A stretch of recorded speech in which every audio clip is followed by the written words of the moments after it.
Hello, today for review I've got Blon BL01 and I am a bit afraid starting this review because, you know, when I reviewed BL03 it was on peak of its hype and it was the model that some people called the kings, giant killers and all that loud words.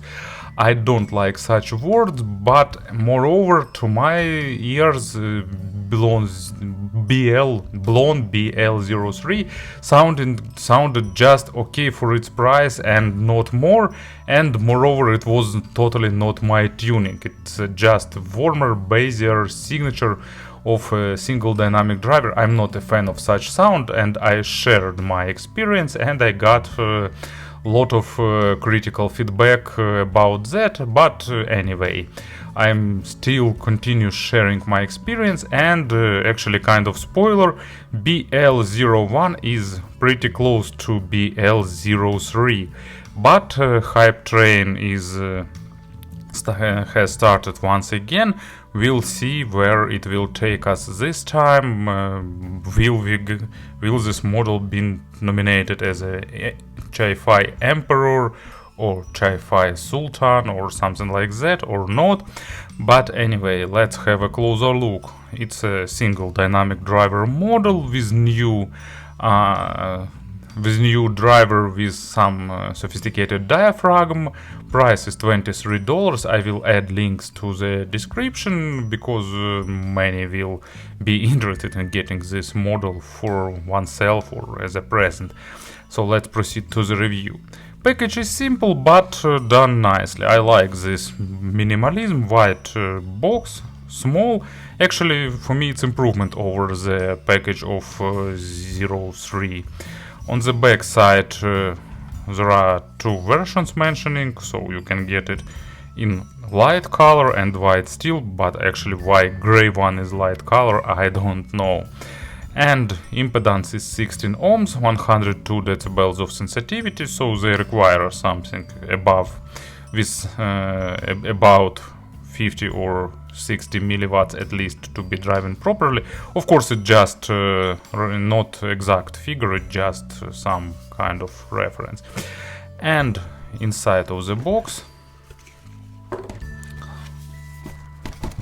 we'll get earpieces themselves,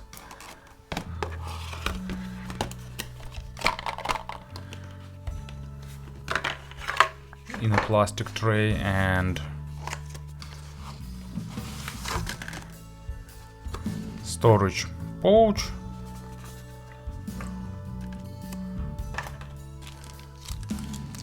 two different type of tips, and a stock cable.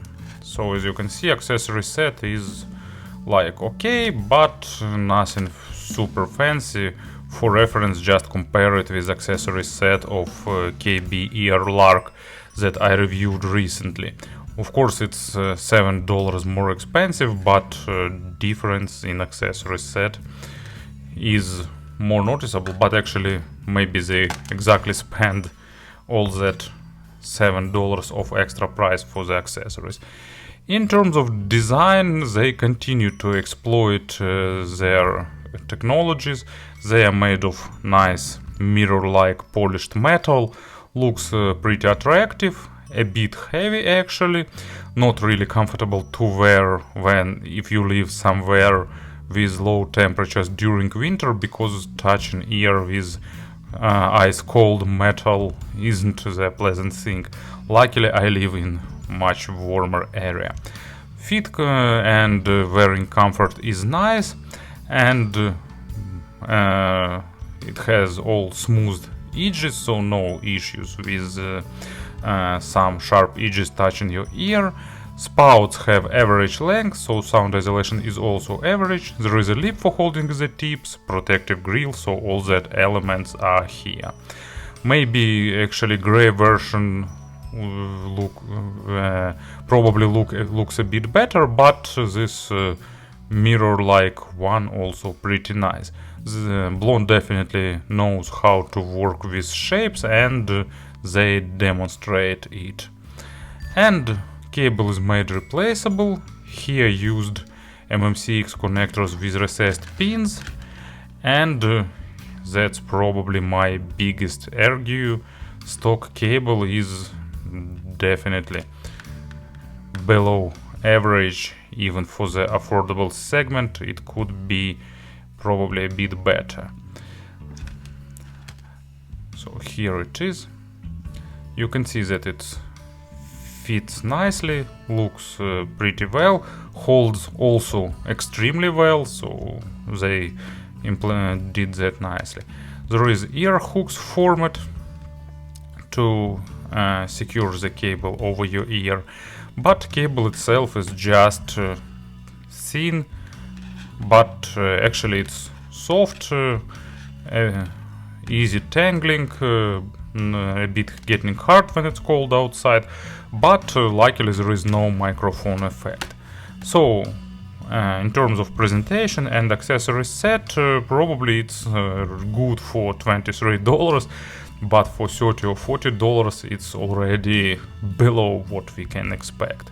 And of course, about the sound, I took into account feedback that I've got for the previous reviews of the Blon BL03, where people tried to convince me that I did something wrong, but actually I did the same for BL03 and I did the same for the BL01.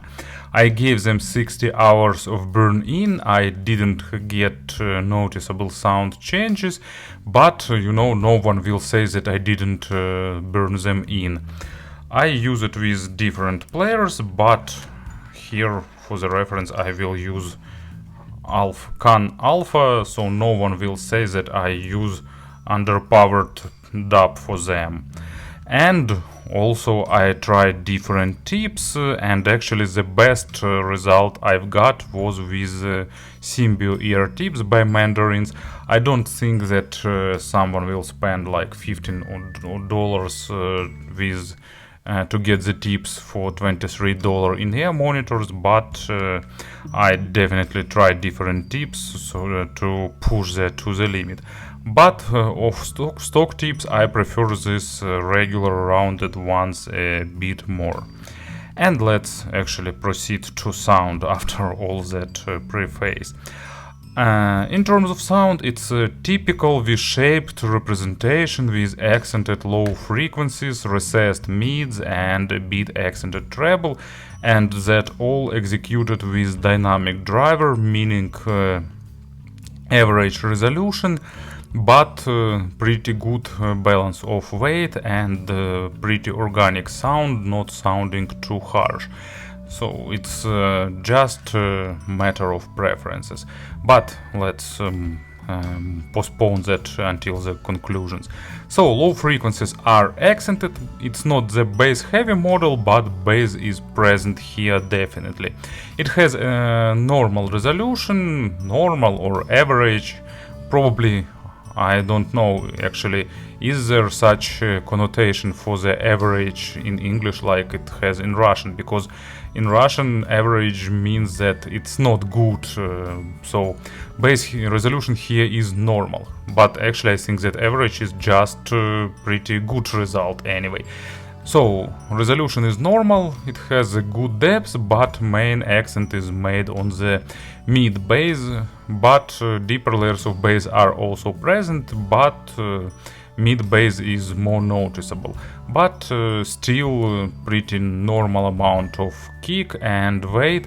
Just don't expect the speed of fast dynamic drivers or balanced armatures.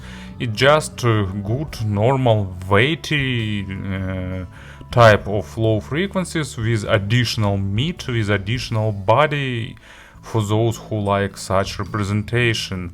It's not 100% natural, but many people like such low frequencies. It's pretty universal, it's suiting both electronic music and acoustic instruments, but of course acoustic instruments lacking that rich audiophilic details. So in every aspect that's definitely not the audiophilic model, at least at my scale of being audiophilic. And as an example, I've got Pain of Salvation acoustic album that I use from time to time. Flame to the Moth, and they have really good bass here, pretty well recorded and sounding really juicy, and with these earphones it's sounding pleasant, but sometimes they exaggerate low frequencies. Mids are recessed, and when the track is bass heavy, low frequencies dominates over the mids, and sometimes they can shadow mids. But at the same time, mid frequencies have normal resolution. They're not trying to focus on the micro contrast. It's definitely not the model for those who'd like to get the smallest and tiniest nuances, but actually resolution is pretty good here. Just not at the balanced armature level. They are a bit adding weight to the instruments and to the vocals, so male vocals sounding a bit better than female ones for me here. And they are also forgiving for the quality of records, so if your media library has a lot of not superbly mastered and recorded stuff, it could be a nice option, especially if you like warm and organic mids like this model offers. Imaginary stage is slightly below average, both in width and in depth, a bit leaning towards the intimate side of things, but please keep in mind that staging is subjective, so for you they can be totally different here. And actually in many cases a bit intimate stage could be pretty pleasantly sounding and could be a really good option. For example, with vocal, with chamber music sometimes, and so on.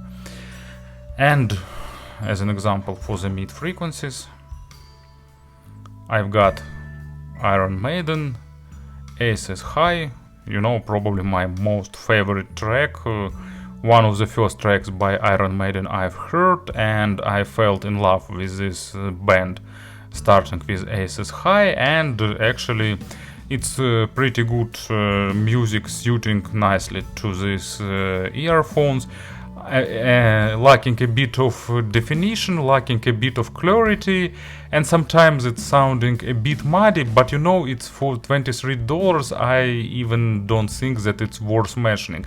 For $23 it's nice organic representation, so you know, it's always a matter of price to quality ratios. For example, for the $60 or $70, sorry, I kick my desk lamp. So for $60 it's not good performance, but for 23 it's pretty nice level. And treble is accented, but not too much, so it's not sounding sharp, not sound, at least for me, you know, because treble sensitivity is also a subjective thing, so it depends on how sensitive to treble you are. And for me it's pretty comfortable. I'd like a bit more treble, a bit more extension, because extension is slightly below average. They decided to make not super extended treble, but they sounding pretty clean and not fatiguing. It's their plus. Resolution is also okay. On treble, resolution is definitely average, so it's not exceeding average, but that's what we can expect for the cheap dynamic driver in ear monitors, and that's normal. And attacks and decays are a bit slower, giving a bit of additional weight, but at least it's not sounding harsh. And as an example for the treble, I've got Pat Metheny and Lyle as Falls Wichita, so Falls Wichita Falls. It's a really complex track for the treble, because there are a lot of different percussions here, a lot of different sound effects. It's actually avant-garde jazz at its finest, and it requires, of course, more extended treble, more defined and cleaner, but still it's sounding at least acceptable and listenable with these earphones. Probably that's not fair to use such tracks for such models, but anyway, I was in mood to do that today. So, to summarize once again, nice organic representation for those who like additional weight, who like non-fatiguing treble, who is okay to sacrifice a bit of resolution to get more weight and to get more analog and vintage sounding.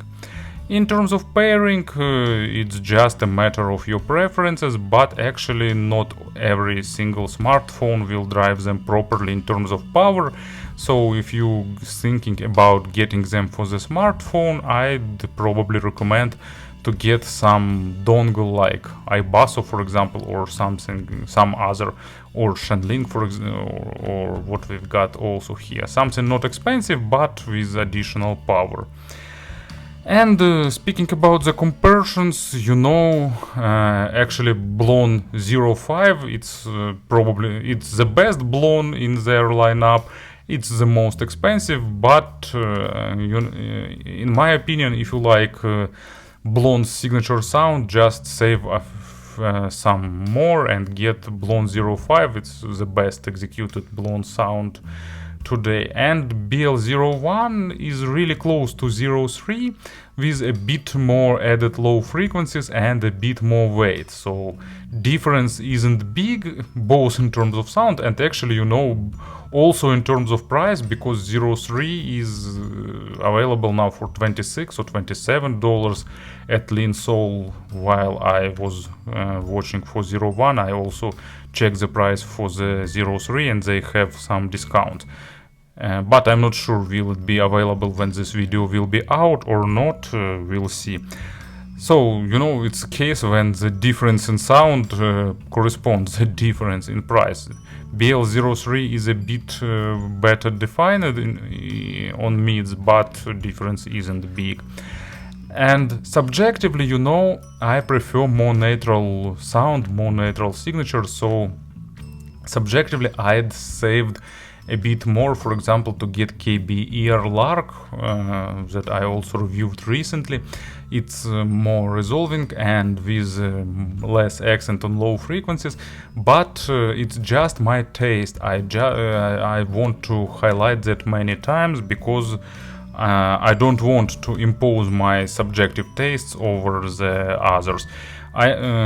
Despite being not my type of tuning, I'll be honest here, I think that Blon 01 will have a lot of attention, my main idea, so it's not the giant killer, not like the best ever sounding earphones ever, it's just a really good and fair model with good price to quality ratio if you like such signature.